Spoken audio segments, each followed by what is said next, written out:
Grindr Invalid Phone Number. If you are dealing with this problem, you should do these two things. 1. Purchase a new number from DatingZest. First, we should purchase a new number from DatingZest. So go on DatingZest shop and purchase a new number.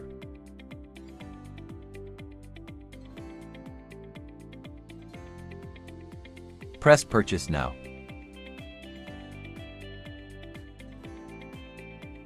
Write your billing details information. Write your credit card information. Press place order. 2.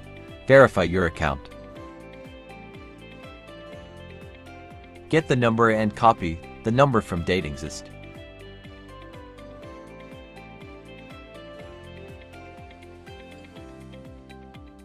Go on Grindr and paste the number.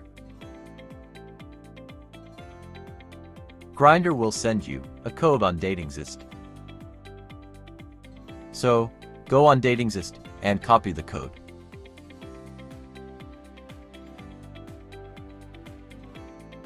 Paste the code on Grindr.